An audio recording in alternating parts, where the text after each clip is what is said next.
آج وہ دن ہے جب نواسہ رسول نے سجدے میں سر کٹوایا. لیکن دکھ کی بات ہے سبیل بھی ہوگی لنگر بھی ہوگا لیکن سجدہ اس سے آگے بھی کچھ ہوا. کیا ہوا؟ سر مبارک تن سے جدا کر دیا گیا. وہ بدبخت، وہ شقی، وہ بغض اہل بیت میں اتنا آگے گئے پھر بھی سکون نہیں آیا. کیا کیا؟ امام علی مقام کے سر مبارک کو نیزے پہ چڑھا دیے انہوں نے.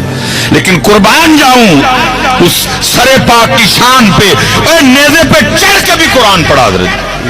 لیکن کیا ہوگا؟ سبیل بھی ہوگی 10 محرم کو، لنگر بھی بٹے گا. لیکن دکھ کی بات یہ ہے میرے امام نے 10 محرم کو نیزے پہ قرآن پڑھا. نہ ہم مسجد میں پڑھیں گے نہ ہم گھر میں پڑھیں گے، ہم کہیں بھی نہیں پڑھیں گے. اگر سبیل ہے، اگر لنگر ہے تو بھائی سجدہ بھی تو ہونا چاہیے. پھر اس دن حضرت جی قرآن بھی تو امت کو کھولنا چاہیے تھا. بھئی آج وہ دن ہے جب امام نے قربانی دے کے قرآن بچا لیا. آج وہ دن ہے جب امام نے قربانی دے کے شریعت بچا لی. آج وہ دن ہے امام نے قربانی دے کے نماز بچا لی. لیکن کیا ہے؟ سبیل بھی ہوگی لنگر بھی ہوگا، نہ سجدہ ہوگا نہ قرآن. دونوں چیزیں نہیں. اس دن بھی مسجدیں خالی ہوں گی، کوئی فجر میں نمازی نہیں پڑھیں گے. اس دن بھی قرآن نہیں کھلے گا، اس دن بھی قرآن وہ الماریوں میں رہے گا.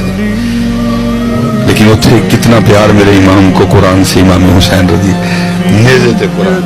لیکن آج امت اتنی گئی گزری ہو گئی کہ گھر میں نہیں پڑھے گا جی کوئی.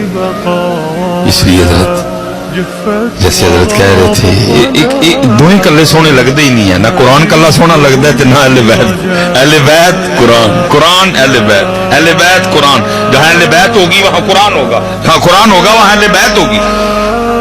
کلا گل بندی نہیں، پر میں دو چھوڑ کے جا رہا ہوں، قرآن اہل بیت، اہل بیت قرآن. لیکن کیا ہے